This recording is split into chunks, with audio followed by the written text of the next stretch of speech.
Dalam sebuah dialog di Praha tahun 2018, Steve Bannon menceritakan bagaimana Trump menjadi POTUS, President of the United States. Dialog ini biasa saja bagi sebagian orang, tapi bagi saya, penggemar geoekonomi dan geopolitik, saya menarik stabilo warna merah atas sebuah kalimat. Kami menyamakan level playing field sehingga kami menang.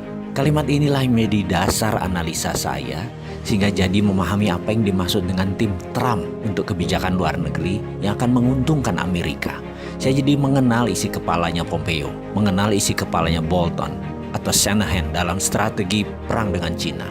Kesimpulan, Amerika versus Cina saat ini bukan perang dagang, tapi perang ideologi. Menurut pengamat intelijen ekonomi, A.V. Temames yang berdomisili di London, hal inilah yang membuat banyak para analis salah baca, terutama analis ekonomi. Dikira Cina dan Amerika itu perang dagang biasa, perang ekonomi, hanya karena merasa sepertinya Amerika kalah dengan impor Cina yang besar masuk ke Amerika sehingga pasang tarif masuk tinggi agar barang di Cina itu mahal. Negara Amerika untung dari tarif pajak masuknya barang Cina yang ditinggikan, dan juga imbas produk hasil manufaktur di Amerika jadi bisa berjualan karena harga mereka kompetitif itu di dalam Amerika. Kalau tidak diprotek atau dilindungi dengan pajak impor yang tinggi, barang-barang Amerika jadi mahal. Mereka pilihannya adalah lebih baik pilih barang Cina. Begitu sebaliknya, dibalas Cina dengan impor masuk barang Amerika ke Cina dinaikkan. Ternyata bukan itu. Ini perang bahkan lebih dalam lagi, yaitu perang ideologi. Kalau sudah perang ideologi, by all means atau berapapun harganya, pasti ditebus. Cina dan Amerika kan habis-habisan perang. Lalu bagaimana dengan Indonesia? Ada baiknya Indonesia membangun platform sendiri tentang teknologi.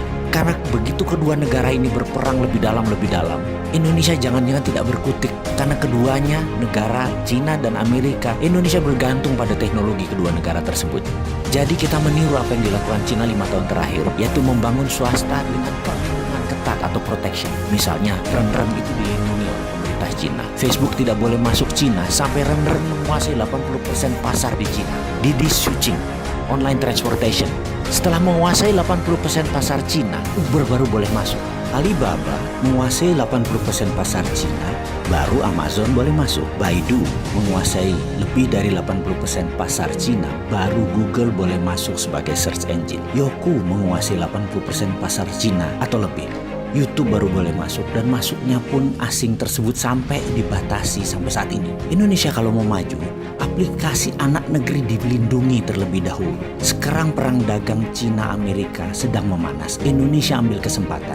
Anak bangsa buat fintechnya sendiri, buat Google versi Indonesianya sendiri, buat WeChat versi Indonesia sendiri, buat Facebook versi Indonesia sendiri, dan pastikan semua proyek itu diprotek oleh negara, dilindungi oleh negara. FBI asing masuk diatur, Google asing diatur, sosmed semua diatur yang dari luar negeri, dan produk Indonesia diberi fasilitas penuh kemudahan. Yakinlah 1-2 tahun ke depan anak bangsa bisa membuat dan melaksanakan proyek tersebut, sehingga pada tahun 2021 sewaktu puncaknya perang dua negara, Indonesia sudah punya semuanya. Kita tidak tergantung pada Cina dan Amerika. Saya yakin Amerika pasti akan mematikan sosmed mereka, internet mereka, satelit mereka, karena itu adalah strategi perang, battle space namanya, penaklukan ruang udara. Tapi kalau Indonesia punya semua barang-barang itu, Indonesia tetap bisa dagang, tetap bisa berbisnis, karena sudah punya platform sendiri. Kita tetap connect. Kemarin, beberapa saat yang lalu, 2 hari sosmed dimatikan secara lokal. Banyak netizen yang muring-muring. Apalagi kalau Cina matikan 5G. Sementara Indonesia sudah pakai 5G di tahun 2021. Atau Amerika mematikan 4G-nya. Bayangkan, kalau mereka matikan itu semua, mosok Indonesia jadi bingung. Karena kita terlalu tergantung network asing. Amit-amit jangan sampai itu terjadi. Ada solusinya, yaitu dengan membangun platform digital teknologi yang diprotek oleh negara.